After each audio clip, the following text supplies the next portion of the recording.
Hello and अस्सलाम वालेकुम। Programme talk shock के लिए मैं हूं एजाज सैयद और मैं हूं आसिफ बशीर चौधरी। आज के टॉक शॉक में तीन अहम तरीन खबरों के बारे में बात करेंगे। सबसे पहले हम सबसे बड़ी खबर के बारे में बात करेंगे। पाकिस्तान के आबादी के लिहाज से सबसे बड़े सूबे पंजाब की ज़िली डिस्ट्रिक्ट जुडिशरी ने मुख्तलिफ एतराज़ात और मुख्तलिफ मसाइल का इजहार कर दिया है और एक ख़त लिखा है सुप्रीम कोर्ट के चीफ जस्टिस ऑफ पाकिस्तान को। ख़त क्या है, बड़ी तहलका खेज तफसीलात हैं, इसके बारे में हम बात करेंगे। फिर दूसरे नंबर पर हम रावलपिंडी में जाएंगे जहां पर होली फैमिली हॉस्पिटल में कुछ बच्चों की डेथ हुई है। एक वकील साहब हैं, उनके बच्चे की डेथ हुई है और एक और डेथ भी हुई है। वो क्या मामला है, इसके ऊपर बात करेंगे। फिर हम खैबर पख्तूनख्वा में जाएंगे, मानसहरा में, जहां पर सोशल मीडिया के हवाले से एक क्रैकडाउन पुलिस कर रही है। क्या क्रैकडाउन है उसके बारे में भी बात करेंगे। तो आइए बातचीत का आगाज करते हैं।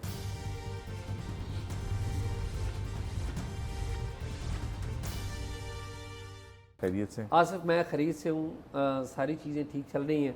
कल हमने आज़ाद कश्मीर के हवाले से एक शो किया था, जॉइंट अवामी एक्शन कमेटी। आज़ाद कश्मीर में इस शो को बड़ा पसंद किया गया और हमने जो बात की वहाँ के सेक्टर कमांडर के बारे में, ब्रिगेडियर फाइक के बारे में आपने भी कुछ बातें की। तो मुझे एक बड़े एक अहम हुकूमती ओहदेदार, एक अहम सियासतदान ने टेलीफोन कॉल किया। उन्होंने बताया कि आपकी जो कॉल है मुतलका आला ओहदेदार, यानी कि उन्होंने भी आपका जो प्रोग्राम है वो सुना है और मुझे बताया गया कि उन्होंने हमारे प्रोग्राम के बारे में जो हमने उनके बारे में कमेंट किया था उसके बारे में उन्होंने कहा कि हो हल्का यारां तो बरेशम की तरह नर्म, अल्लामा इकबाल का, हो हल्का यारां तो बरेशम की तरह नर्म, रज़्मे हक़े बातिल हो तो फौलाद है मोमिन। तो आई होप कि जो कश्मीर है वो हल्का यारां ही है, हाँ, वहाँ वो ठीक, वहाँ पर वो तैनात है। आई वी होप कि जो ब्रिगेडियर फाइक हैं वो उन्हें हल्का यारां की तरह ही लेंगे। बाकी जो ऑफिसर्स हैं सर ज़ाहिर है, और ये मसाइल हल होने चाहिए। रिफ्ट और गुस्सा ना हमारी तरफ से अच्छा है ना किसी और की तरफ से अच्छा है।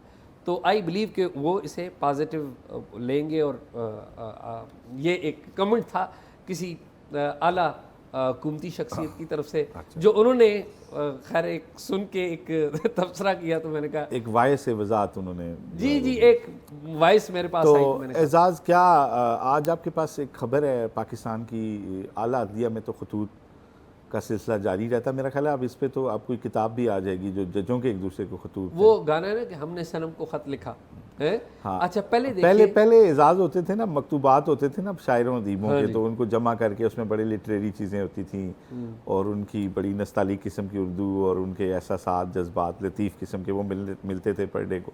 अब डिस्ट्रिक्ट जुडिशरी में खतूत का एक ऐसा सिलसिला है कि उसके बड़ी ज़ख़ीम किस्म की एक किताब शाया हो सकती है। लेकिन डिस्ट्रिक्ट जुडिशरी जो कि बेसिकली जो कि एक्चुअली जहाँ पे आम आदमी का वास्ता पड़ता है, उसने ख़त लिखा है। तो ये तो बड़ी एक अनप्रेसिडेंटेड बात है पाकिस्तान जैसे मुल्क बात है आसिफ। तो क्या ख़त इन्होंने क्या लिखा, मैं आता हूँ उसके ऊपर। आप देखिए कि पहले एक ख़त लिखा था हाई कोर्ट के 6 जजेस ने लिखा था चीफ जस्टिस काजी फाइज ईसा को, याद है ना? पहले तो काजी फाइज ईसा खुद भी कभी जज लिखते थे, वो खुद भी लिखते थे। लेकिन मैं अभी रिसेंट पास में जा रहा हूँ कि 6 जजेस ने लिखा खत चीफ जस्टिस काजी फाइज ईसा को। फिर कुछ जजेस ने ख़त लिखा है मौजूदा चीफ जस्टिस को, गालिबन जस्टिस मंसूर ने और कुछ जजेस ने, उनके ख़त भी हैं।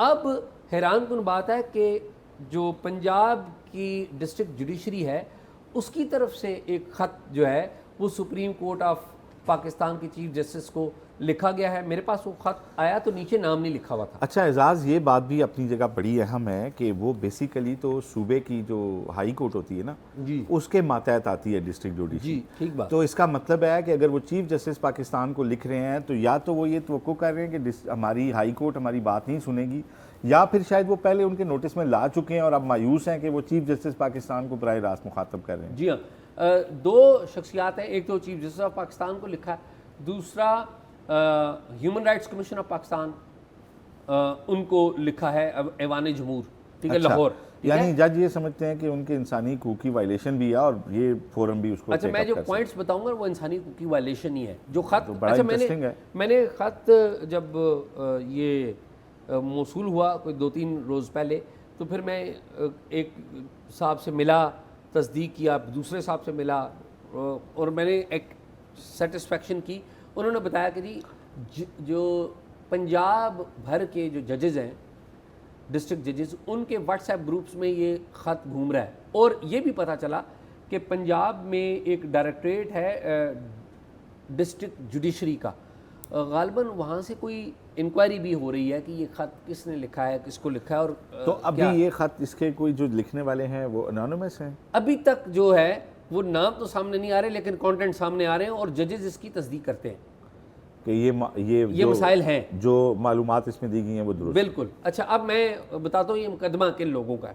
सबसे पहले तो ये है कि पंजाब में है सिविल जजेस 1013, सीनियर सिविल जजेस हैं 110, एडिशनल डिस्ट्रिक्ट एंड सेशन जज हैं 493, डिस्ट्रिक्ट एंड सेशन जजेस हैं 147 पूरे पंजाब में।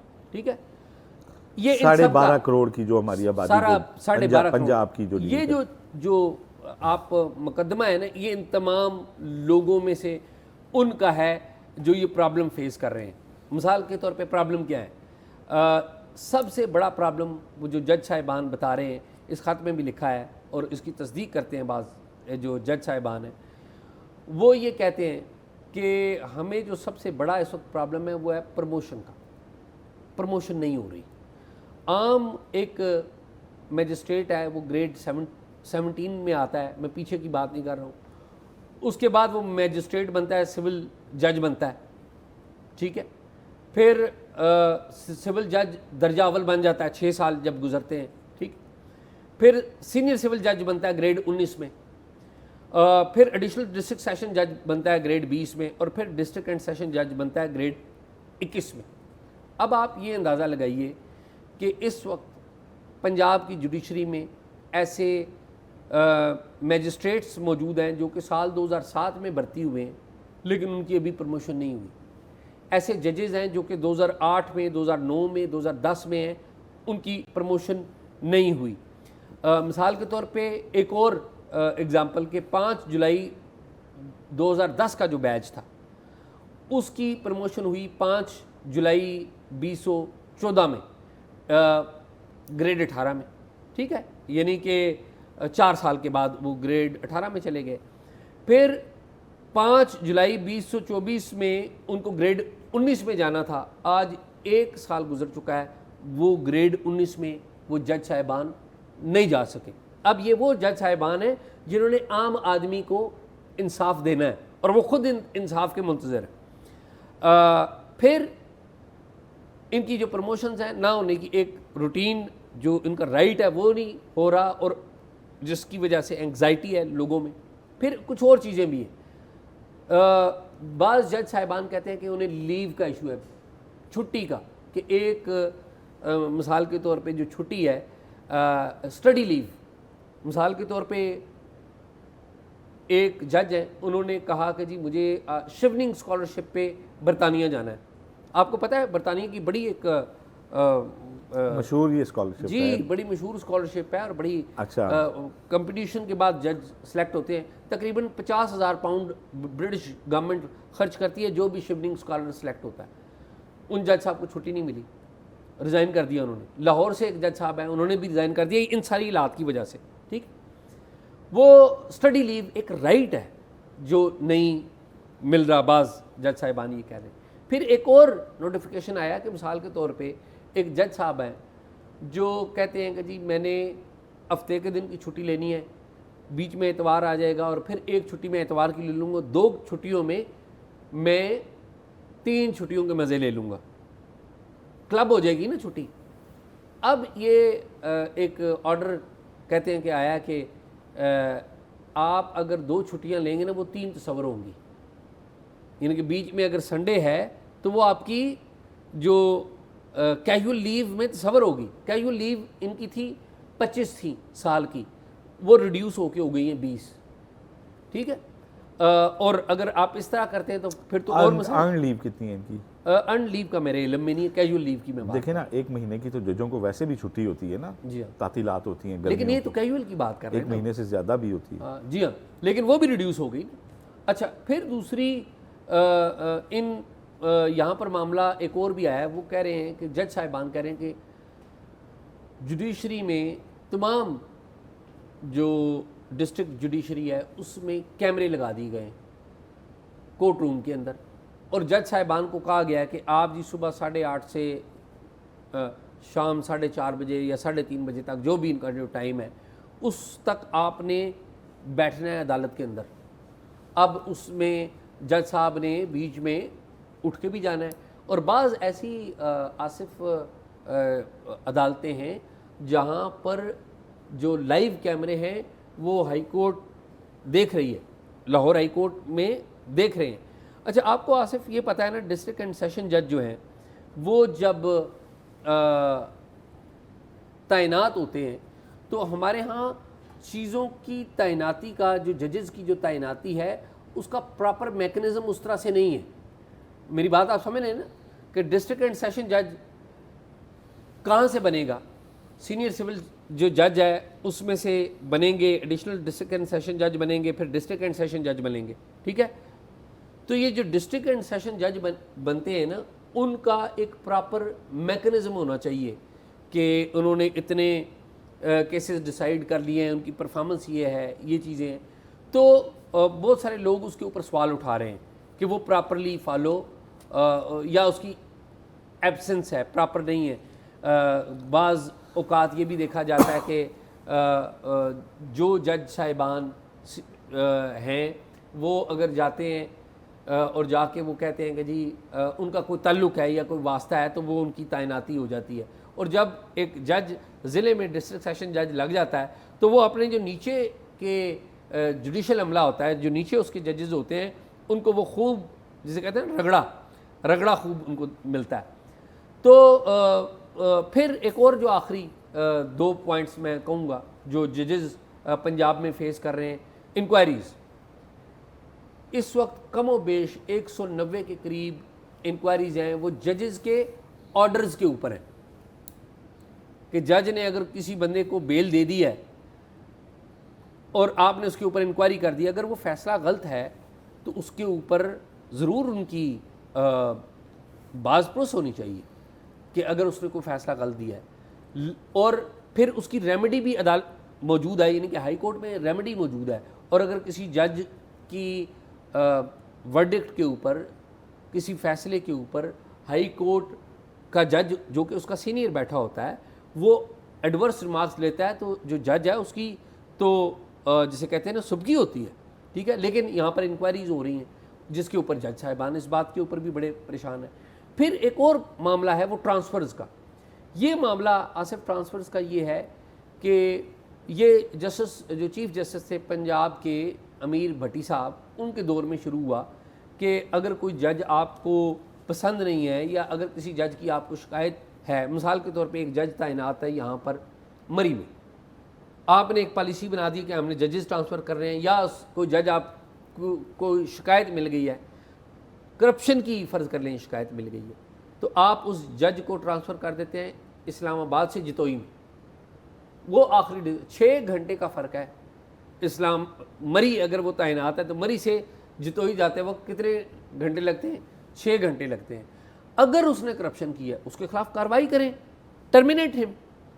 क्या एक जज जो है जिसकी आपने ट्रांसफ़र इतनी दूर कर दी और आपके पास ये शिकायत है कि वो करप्शन उसने की है, तो क्या वो दूर जाके या दूर दराज ज़िले में जाके वो मसला हल हो जाएगा? मुझे बताएं। मसला तो उधर का उधर ही है, तो मसला तो हल नहीं हुआ। ये जो प्रॉब्लम्स है ना, ये जजेस फेस कर रहे हैं। आप दूर दराज जजेस दूर दराज जगह पर जा रहे हैं। क्राइटेरिया क्या है कि आप किसी भी जज को दूर दराज जगह पर तैनात करते हैं? क्राइटेरिया प्रॉपर होना चाहिए, फेवरेटिज्म नहीं होना चाहिए। और फिर दूसरी बात ये है कि डिस्ट्रिक्ट एंड सेशन जज तैनात करने के लिए एक प्रॉपर क्राइटेरिया होना चाहिए, जो कि बाज़ जज साहिबान कहते हैं कि क्राइटेरिया नहीं है। और वो क्राइटेरिया ना होने की वजह से जो डिस्ट्रिक्ट सेशन जजेस हैं वो अपने नीचे वाले लोगों को दबाते हैं, ऊपर वालों को खुश करते हैं, जिसकी वजह से लोगों में पर्टिकुलरली जुडिशरी जो लोअर जुडिशरी है उसमें बड़े मसाइल पैदा हो रहे हैं और एंग्जाइटी आ रही है, और इसी वजह से ये ख़त लिखा गया। इस हवाले से हम ने रब्ता करने की कोशिश की है।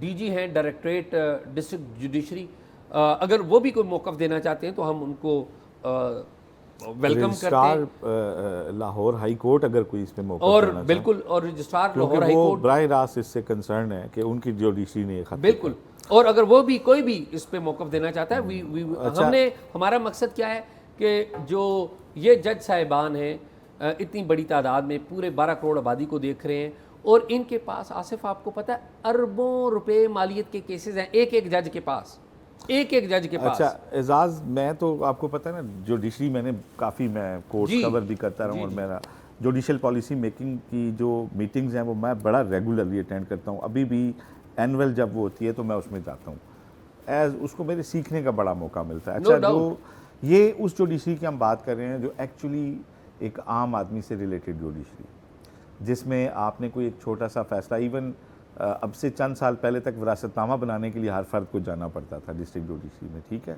आपको छोटा सा कोई एक आर्डर लेना है तो आपने इस जुडिशरी के पास जाना है। इस जुडिशरी के जो मसाइल हैं यकीनन ये लोग इनको फेस कर रहे हैं और वो बता रहे हैं, लेकिन कुछ बातों पे जो पाबंदियाँ इन पे लगी हैं ना, वो उन इल्ज़ामात के तहत लगी हैं जो एक मोस्ट कॉमन आदमी फेस करता है। फॉर एग्ज़ाम्पल, सबसे पहले तो ये कि इन जजों के ऊपर काम का बहुत ज़्यादा लोड है। नो डाउट आज भी ये उतनी तादाद में नहीं है जितने एक्चुअली होने चाहिए। यानी कि वो यहाँ जुडिशल पॉलिसी मेकिंग में उन्होंने बताया था कि कई हज़ार जजेस की अभी भी पाकिस्तान में कमी। सबसे पहले ये ओवरबर्डन्ड है। अब मुझे बताएं, एक सिविल जज अगर दिन में 250-300 केस सुनता है, 300 केस को याद रखना एक बहुत मुश्किल काम है, और हर दिन आपने नए 300 केस नहीं। और आप ये देखें, आप सुनना तो बहुत बड़ी बात है, उनकी एक अगर पेज भी 300 पेजेस पढ़े तो आप ठीक है ना, परफॉर्म नहीं कर अच्छा, अब आगे जो मसाइल हैं, वो जो कैमरे लगे हैं ना, वो क्यों लगे हैं कि बहुत सारे लिटिगेंट्स अक्सर ये शिकायत करते थे कि हम जाते हैं अदालतों में, जज नहीं बैठते, रीडर तारीखें दे रहे हैं, बड़ी कॉमन प्रैक्टिस है, रीडर ने तारीख डाल दी, रीडर। तो अदालत का ये जो हाई कोर्ट का इक़दाम है, हाई कोर्ट के हुक्म से लगते हैं ये चीज़ें सारी, तो कैमरे लगाना is a very right action अगर उस पर वाकई कानून के मुताबिक अमलदारी हो। और सबसे पहले हम बात ये करते हैं कि सबसे पहले तो मतलूबा तादाद में जजेज़ हों, इनके ऊपर काम का बर्डन कम हो, फिर इन्हें बाउंड करना अच्छी बात है कि अपने टाइम पे आप वहाँ पे लाजमी बैठें, और उसमें कुशन देने की भी अनलेस के उसमें ब्रेक होता है, उसमें खाने का नमाज का ब्रेक होता है, लेकिन अगर आपका काम ख़त्म हो गया तो फिर आप बेशक चैम्बर में चले जाएं, ये भी रियायत होनी चाहिए। लेकिन जो ये जज साहब कहते हैं जी कि मैं 2 घंटे के लिए नहीं हूँ, पीछे रीडर 3 बजे लोगों को कहता है यार वो नहीं आ रहे, कह रहे हैं मैं कल आऊँगा, तो आपकी अब ये डेट है, ये बड़ी कॉमन एक प्रैक्टिस है, ये वाकई गलत रही है। अब वो जज फ्रस्ट्रेट भी हो जाते होंगे अपने कामों से, इतनी फाइलें, वो बर्डन इतना बर्डन है, और उनकी अदालतों में समटाइम सांस लेने की जगह नहीं होती। हम अंदर जाते हैं, घबरा के बाहर आ जाते हैं, जज की हिम्मत है अंदर कैसे बैठा हो। इस्लामाबाद की डिस्ट्रिक्ट जुडिशरी आपको पता है दुकानों के अंदर थी, प्लाजे के अंदर, तो उसमें अगर दोनों तरफ से 2-2 4-4 बंदे और 2-2 वकील खड़े हो जाएं तो जगह ख़त्म हो जाती थी। बिल्कुल सही बात। तो इस तरह के बड़े मसाइल हैं। अच्छा, अब इसके बाद जो है ना डिस्ट्रिक्ट जुडिशरी के तबादलों का मामला, ये बड़ा अहम मामला है। यहाँ ये भी होता है कि किसी जज ने मेरिट पे फैसला दिया तो बतौर सज़ा उसका तबादला कर दिया जाए। जज को सरकारी अफसर की तरह ट्रीट नहीं आप कर सकते, उसका काम है इंसाफ देना। उस पर बहुत सारे लोग नाराज़ होंगे, बहुत सारे खुश होंगे। ऐसा नहीं है कि ताकतवर लोग नाराज़ हों तो आप उसे दूर भेज दें, ऐसा भी नहीं है। आपको पता है डिस्ट्रिक्ट जुडिशरी कितनी अनसेफ होती है। एक दफ़ा मुझे याद है हमारे रमदे साहब ने एक वाक़या सुनाया जुडिशल पॉलिसी मेकिंग के इजलास में, बड़ा दिलचस्प। वो कहने लगे मैं मुल्तान गया हुआ था तो मैंने सुबह अखबार में पढ़ा कि फ़लाँ ने मशहूर ज़माना इश्तिहारी की बेल ले ली है, तो मैं डिस्ट्रिक्ट कोर्ट चला गया चक्कर लगाने। तो वो मैंने उन जज साहब का नाम पढ़ा जिन्होंने ली थी, तो मैं उनके चला गया, तो वो मुझे देख के खड़े हो गए, ज़ाहिर है आप हाई कोर्ट के जज थे, और तो कहते हैं मैंने उन्हें कहा कि यार काम ख़त्म हो गया तो ज़रा आए बैठे। कहते हैं मैंने कहा जी आपने वो फ़लाँ इश्तिहारी की बेल ली है। कहते हैं उन्होंने जो मुझे फ़िक्रा कहा ना आगे से, उसने मुझे सारी वो फहम समझा दी कि वो किस फ्रेम ऑफ माइंड में यहाँ हमारी डिस्ट्रिक्ट जुडिशरी काम कर रही होती। उन्होंने कहा जज साहब आप हाई कोर्ट में ना ज़रा ऊपर दूर बैठे होते हैं, तो मेरे और मुलजिम में या मुजरिम में आमना सामना है। उन्होंने कहा जी कि इतना भी फ़र्क नहीं होता, अगर वो मुझे मुक्का मारे ना तो मेरे मुंह पे आके लगेगा। तो डिस्ट्रिक्ट जुडिशरी को आपने प्रोटेक्शन भी देनी है। देखिए, इंसदादे दहशतगर्दी की अदालतों के बाद फौजी अदालतों की जरूरत क्यों पड़ी थी? एजाज, आप दहशतगर्दी बड़ा काम करते रहे, दहशतगर्दी के केसों के फैसले नहीं देते थे, जजों को धमकियां आती थी खूनों पे। तो जज की सेफ्टी, सिक्योरिटी, अच्छा एनवायरनमेंट, ये सब आपने देना है। बाकी जहां तक बात है ना तबादले की, तबादला किसी भी जगह पे हो सकता है कानूनन। देखें, जब आप ज्वाइन करते हैं ना किसी भी सूबे की जुडिशरी, तो with in the limits of premise, उसके प्रोविंस आपको तबादला हो सकता है, लेकिन इसका एक असूल होना चाहिए कि मिनिमम 3 साल आप किसी जगह सर्व कर चुके हों। 3 साल के बाद फिर वहाँ भेजा जाए और फिर सबको यकसां भेजा जाए। कुछ लोग हैं आते हैं बड़े शहरों में जज लगते हैं, रिटायरमेंट भी बड़े शहरों से ले लेते हैं। कुछ लोग बेचारे आते हैं छोटे छोटे कस्बों देहातों में, वहाँ पे जाके उनकी अपॉइंटमेंट वहीं से वो चले जाते हैं। इसमें बिल्कुल शफाफियत नहीं है और इसके ऊपर एक जो है प्रॉपर इसका एक मैकेनिज़्म होना चाहिए। जजेस की तादाद बढ़ानी चाहिए, इनकी तनख्वाहें बहुत अच्छी होनी चाहिए, ठीक है। और जो एक और बड़ी अहम बात है कि जो सेशन जजेस होते हैं, आप हाई कोर्ट के जज का कोई टेस्ट इंटरव्यू नहीं लेते। डायरेक्ट जो सेशन जजेस आते हैं एजाज, इवन सिविल जज से आप शुरू करें, मैजिस्ट्रेट से, उसका इम्तहान होता है, उसका टेस्ट होता है। हाई कोर्ट में कोई इम्तहान नहीं है, सुप्रीम कोर्ट में नहीं है। तो बड़े बड़े काबिल लोग हैं, आप इनका कोई कोटा रखें सुपीरियर जुडिशरी के अंदर कि हाई कोर्ट्स में कम से कम जी 10% आप नीचे डिस्ट्रिक्ट जुडिशरी के अच्छे काबिल जो जज हैं उनको लेके आएंगे और उसकी रिकमेंडेशन जो है वो वहाँ की हाई कोर्ट दे, जो वो देखती है सबका वर्किंग कैसी है। अगर 150 के लगभग पंजाब के अंदर सेशन जजेस हैं, तो हाई कोर्ट को पता है कि कौन से सेशन जज कहाँ पे रेट होते हैं। तो कम से कम ये जो एक्चुअल जो जुडिशरी काम कर रही है ना एजाज, वो कौन सी है? यही डिस्ट्रिक्ट जुडिशरी है, जहाँ पे गवाहियाँ होती हैं, जहाँ पे क्रॉस एग्जामिनेशन होती है, बंदे के ऊपर जिरा होती है, सारा केस तो यहाँ बनता है। ऊपर जो एपलेट फोरम है, हाई कोर्ट, सुप्रीम कोर्ट, वहाँ पे तो सिर्फ फाइलों के ऊपर बहस होती है। आसिफ, मैं तुम्हें एक बात बताऊँ, यहाँ पर आपने ये जो बात की है ना, इसमें एक और प्रॉब्लम भी इनको बड़ा है। अभी पता है क्या हो रहा है? अगर वो एफिशिएंटली ये जो जज साहिबान हैं जुडिशरी, डिस्ट्रिक्ट जुडिशरी के, ये फौरी तौर पे कोई फैसला कर देते हैं ना, तो इनके ऊपर इल्ज़ाम लग जाता है कि जी आप तो करप्ट है, कि आपने तो कि जल्दी जल्दी आया है तो इसका मतलब है लाजमी आपने कोई पैसे लिए, ठीक है। और अगर ये जज साहिबान केयरफुली रहते हैं, ठीक है, कि वो देखभाल के कि यार कोई इल्ज़ाम ना लग जाए, देखें, तो फिर आप इनकम्पिटेंट, यानी कि आप काम करें एफिशिएंट हो तो आप करप्ट हैं, और अगर आप काम स्लो करके करें तो फिर आप इनकम्पिटेंट हैं। तो ये मसाइल मेरा तो ये राय है इसमें कि इन्हें पूरी अपनी कैपेसिटी पे पूरी स्पीड के साथ काम करना चाहिए। बहुत ज़्यादा मुकदमात हैं, तकरीबन पूरे पाकिस्तान में 26 लाख से ज़्यादा मुकदमात ज़ेर इल्तवा हैं। तो कोई इल्ज़ाम लगाता है तो लगाए, आपकी फ़ाइल बोलती है कि आपने इसमें डंडी मारी है कि नहीं मारी। लेकिन मसला ये है ना, कोई इल्ज़ाम नहीं है, उनके ऊपर इंक्वायरियाँ हो जाती हैं। अब एक जो जज है, आसिफ आपको भी पता है कि जब किसी जज के बारे में इंक्वायरी शुरू हुई, वो एक मेंटल टार्चर में भी होता है। अगर किसी ने कुछ किया वो तो एक अलग इशू है ना, लेकिन अगर किसी ने नहीं किया, अब देखें 190 के करीब इंक्वायरीज हैं जो बताई जा रही हैं, तो वो तो 190 जजेस जो हैं वो तो एक मेंटल एजाज असल में ये अब आप जो बात कर रहे हैं ना, वो उसमें देखें ना, अब ये है ना कि किसी को बगैर इंक्वायरी के भी तो कोई जजा सजा नहीं हो सकती। नहीं, बिल्कुल ठीक। अच्छा, अब डिस्ट्रिक्ट जुडिशरी आपको पता है ना मोस्ट करप्ट जुडिशरी भी है। आई एम सॉरी टू से पाकिस्तान की जुडिशरी का जो आखिरी नंबरों पे हम हैं, उससे मुराद कौन सी जुडिशरी है? तो जुडिशरी में हर तरह के लोग भी हैं।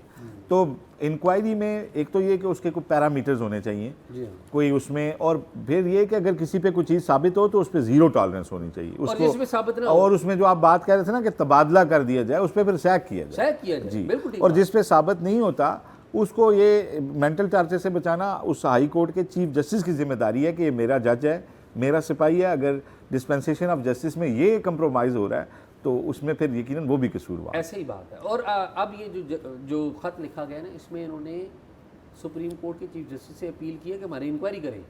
ये जो मसाइल हम बता रहे हैं, यानी कि क्या किसको रहे हैं?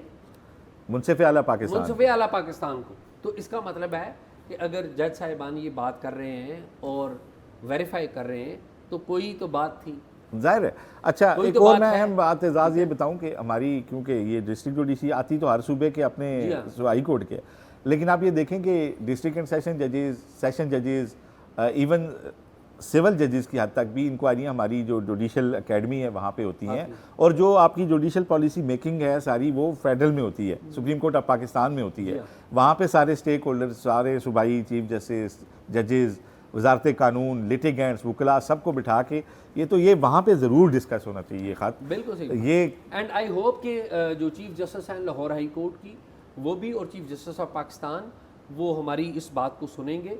और जो आपने सिक्योरिटी की बात की कि जज साहिबान को सिक्योरिटी का मामला होता है, आपको पता है आज ही चीफ जस्टिस ने एक गालबन नोटिफिकेशन निकाला है जिसमें रिटायर्ड जजेस को भी और उनकी बेवाओं को भी सिक्योरिटी दी गई है। वो क्योंकि बाज़ औक़ात होता है ना, आपको पता ही है कि जज साहिबान, लेकिन असल मसला जो है ना सुप्रीम कोर्ट के जजेस से ज़्यादा ये डिस्ट्रिक्ट कोर्ट के जजेस वो सिटिंग जजेस को आप सिक्योरिटी दे दें, हाँ, मेहरबानी आपकी, मेहरबानी जो आज बैठे हुए हैं और वो केस सुन रहे हैं। असल मसला इन जजेस का है, बिल्कुल ऐसा ही, जो बहुत बड़े क्रिमिनल्स, बिल्कुल ऐसा ही है। अगर कोई माशरा अपने मुंसिफीन को इंसाफ नहीं दे सकता तो फिर इंसाफ की तवक्को भी ना रखे। बिल्कुल ठीक बात है। और आसिफ, हमने जो बात की है, किसी को भी कोई एतराज़ है तो वो हमें इस पर अपनी मालूमात दे सकता है, अपना और मौक़िफ़, अपनी राय। और अगर हमें कोई मालूमात देना चाहता है तो talkshop777@gmail.com पर हमें ईमेल भी कर सकता है। वी वुड वेलकम दोस्त।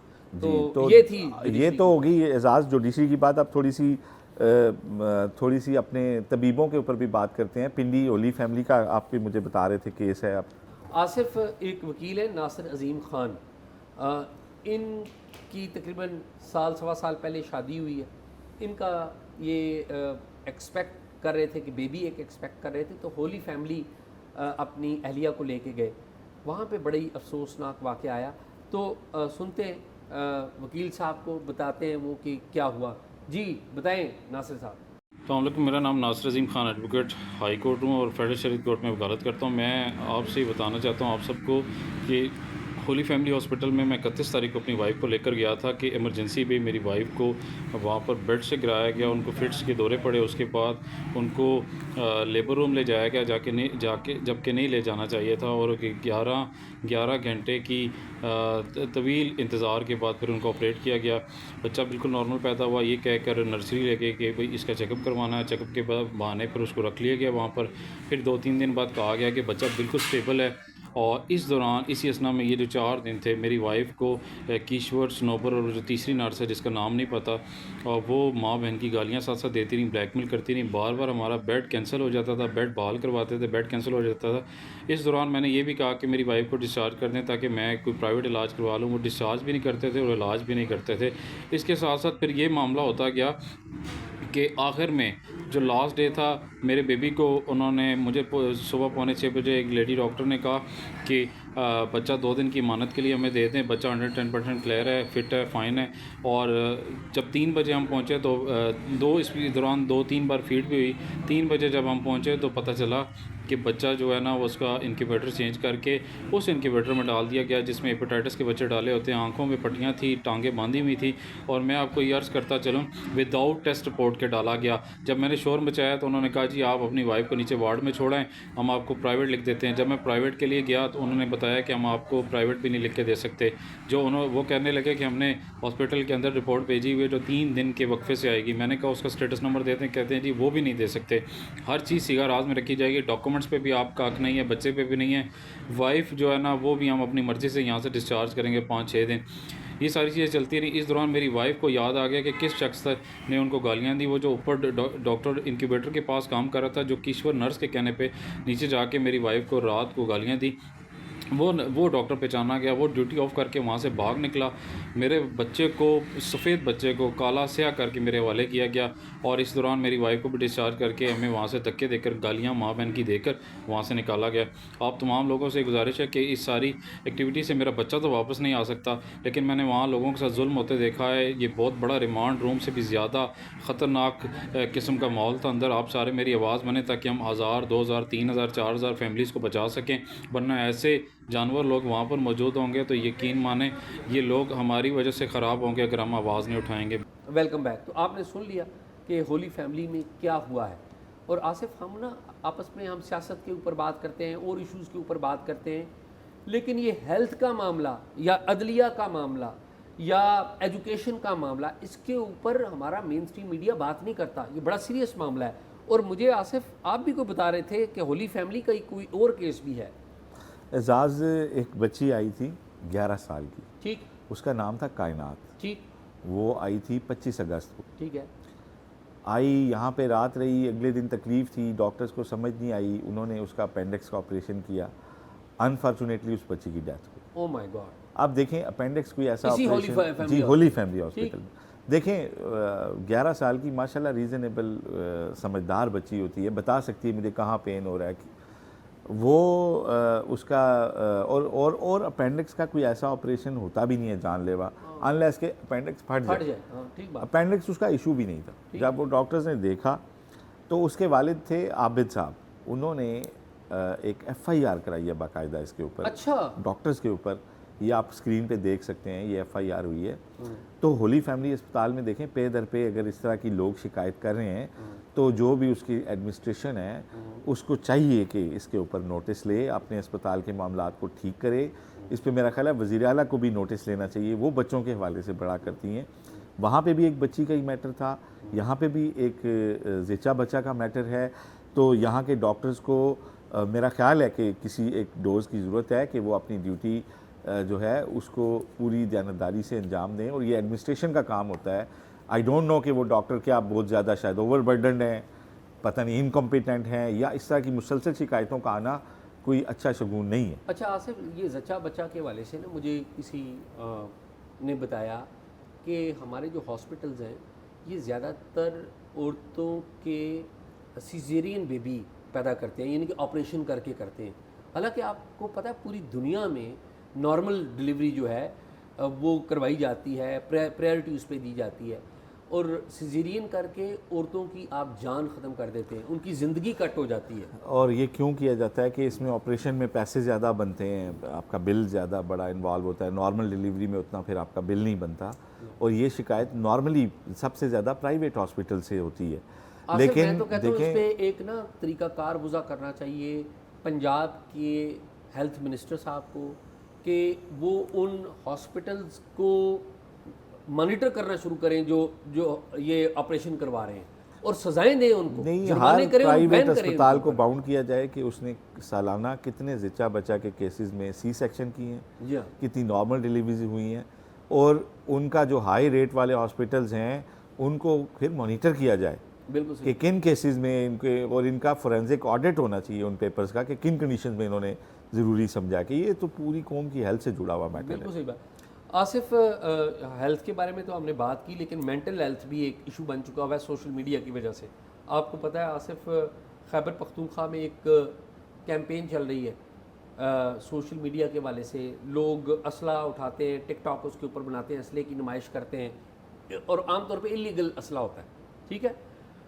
फिर बाज़ जगहों पर ऐसे अकाउंट्स भी देखने में आए हैं जो कि काबिल एतराज़, जो समाजी तौर पे एक्सेप्टेबल नॉर्म्स हैं उनको फॉलो नहीं करते।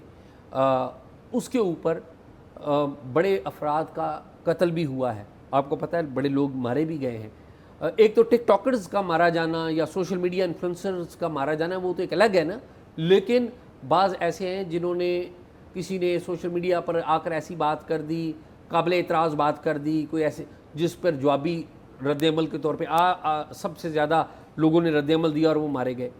तो उसके ऊपर और इखलाकी एतबार से भी बाज़ ऐसी काबिल एतराज़ चीज़ें आ रही हैं। उसके ऊपर मानसहरा में आपको पता है बड़ी इस तरह की शिकायतें आई हैं। तो मानसहरा जो पुलिस है, मानसहरा पुलिस ने इसके ऊपर बाकायदा एक जिसे कहते हैं मुहिम शुरू की है। सरदार शफीउल्लाह खान गंडापुर, सरदार शफीउल्लाह खान गंडापुर DPO हैं मानसहरा के। आपको पता है हमारे तसद्दुक़ भाई बड़े इन चीज़ों को मॉनिटर भी करते रहे। तो सरदार शफीउल्लाह गंडापुर जो हैं DPO हमारे साथ हैं, आइए उनसे बात करते हैं और पूछते हैं कि मानसहरा में ये क्या कर रहे हैं वो इस कैंपेन के वाले से। जी सरदार साहब, बहुत शुक्रिया आपका कि आपने हमें ज्वाइन किया। बताएं आपके इलाके में क्या मामलात हैं और क्या स्टेप्स आप ले रहे हैं। बहुत शुक्रिया आज़ाद सैयद साहब, आपने मुझे मौका दिया बात करने का। सोशल मीडिया का नेगेटिव इस्तेमाल, इस पे बहुत ज़्यादा मुआशरती और अवामी मसाइल पैदा हो रहे हैं। और ज़िला मानसहरा जहाँ पे मैं अपनी सर्विसेज एज DPO प्रोवाइड कर रहा हूँ, एक बड़ी आबादी का ज़िला है, दूर दराज इलाकों तक पहाड़ी सिलसिलों पर मुश्तमिल एक बड़ा ज़िला है। यहाँ पे भी नौजवान नस्ल की काफ़ी शिकायत आई कि सोशल मीडिया जो कि एक बेहतरीन फोरम है, अगर इसका पॉजिटिव इस्तेमाल हो तो बड़ा इंफॉर्मेटिव ईजी एक्सेस वाला फोरम है, लेकिन अलमिया है कि हमारी नौजवान नस्ल बेरारवी का शिकार हो रही है। इवन हमारी बच्चियां भी नौजवानों के साथ वो भी इस चीज़ में मुब्तला हो चुकी हैं और फाहश मवाद और इस तरह वल्गैरिटी वाले वो क्लिप्स इस पर अपलोड करके अपने फैन फॉलोअर पैदा कर रहे हैं और इस पर अपनी एक नाजायज़ अर्निंग का उन्होंने इसको ज़रिया बना लिया है। वालिदैन का एसेट होते हैं हमारे नौजवान, हमारे बच्चे जो हैं, उनकी तमाम इन्वेस्टमेंट अपनी औलाद में होती है, हमारा फ्यूचर है। तो इनको रोकने के लिए, इस चीज़ का तदारक करने के लिए इस पे हमने ज़िला मानसरा में पूरी एक कैंपेन शुरू की हुई है और आपके तवस्सुत से, आपके चैनल के तवस्सुत से हमारी ये गुजारिश है कि अपने फ्यूचर के साथ ना खेलें, क्योंकि जब आप पे इस पे प्रॉपर FIR होगी, आप पे एक्शन होगा और आप के खिलाफ कानूनी कार्रवाई होगी तो आपकी पुलिस क्लियरेंस नहीं होगी, आप इब्राड नहीं जा सकते और दोबारा आपको मीडिया पे लाया जाएगा और फिर आप माफ़ी के तलबगार होंगे। तो उससे बचने के लिए, अपने फ्यूचर को बचाने के लिए आपसे गुजारिश है, आपके तवस्सुत से गुजारिश है तमाम नौजवानों से कि वो इस चीज़ से रह जाएं और इस पे कोई इंफॉर्मेटिव मवाद और सही चीज़ें अगर वो अपलोड कर सकते हैं तो वो करें, क्योंकि इस पे फाहश मवाद अपलोड करना ये कानूनन जुर्म है, नाजायज़ असले की नुमाइश करना वो कानूनन जुर्म है। तो मैंने अपने तमाम AOR में तमाम SHOs को अहकामात जारी किए हैं कि विदिन 12 आवर्स, और अपनी IT टीम को इस चीज़ पे लगाया हुआ है, वो मॉनिटरिंग कर रही है और जिस SHO की भी एरिया ऑफ रिस्पॉन्सिबिलिटी में इस तरह की चीज़ अपलोड होगी तो वो उसको IT की टीम उसको ट्रेस करके उसके साथ शेयर करेगी, विदिन 12 आवर उसके खिलाफ प्रॉपर FIR होगी। तो जब आपके नौजवान बच्चे के खिलाफ FIR हो जाती है तो उसकी पुलिस क्लियरेंस नहीं होती, इब्राड ट्रैवल नहीं कर सकता। तो इसलिए वालिदैन से भी गुजारिश है कि अपने बच्चों पर नज़र रखें, हमारे साथ तावन करें। हमने इस पे ज़िला मानसरा में सख्त एक्शन इसलिए शुरू कर दिया है कि नौजवान नस्ल हमें प्यारी है, हमारा एहसास है। हम नहीं चाहते कि खरबूजे को देख के रंग पकड़ता है और इनको देख के हमारी और नस्ल भी ख़राब हो। तो जो राह रास्त से उतर रहे हैं इंशाल्लाह उनको राह रास्त पे लाने के लिए हमने कानूनी एक्शन शुरू कर दिए। Welcome back. तो आसिफ, ये आपने इनकी कहानी भी सुन ली। सोशल मीडिया के ऊपर बाज़ लोग, आप सुने, वो ये कह रहे हैं कि गैर इखलाकी वीडियोस भी बनाई जा रही हैं जिनके ऊपर काम कर रहे हैं। अब ये इखलाकी और गैर इखलाकी तो मेरा एक बड़ा ब्रॉड, जिसे कहते हैं ना, टर्म बड़ी ब्रॉड है, और जब हम कहते हैं कि फाहश, ये भी टर्म बड़ी ब्रॉड है। लेकिन खैर एक पुलिस कर रही है, इसके ऊपर आपकी कोई पॉइंट ऑफ व्यू? ये तो बहुत बड़ा टॉपिक है एजाज़, इस पर किसी दिन तफसीली बात करेंगे। बिल्कुल सही बात। सोशल मीडिया का इस्तेमाल कैसे, क्या लिमिट्स होनी चाहिए, क्या अखलाकी हमारी क्या हदूद हैं, कानूनी हदूद तो इस पर बड़ी सख्त बनाई गई हैं। लेकिन यह है कि लिमिट से बाहर काम बहुत सारा हो रहा है, इसमें कोई शक वाली बात नहीं है। तो इसमें इस पे कानून पे हरकत आने से पहले हमें थोड़ी सी समाज के अंदर एक फ़हम की, समझ बूझ की कैंपेन भी चलानी होगी। कोई शक नहीं, अवेयरनेस देनी होगी लोगों को, और अगले मरहले में मेरा ख्याल है कानून के शिकंजे में लोगों को लाना, अवेयरनेस भी देनी होगी और हमें सबसे ज़्यादा टॉलरेंस देनी होगी।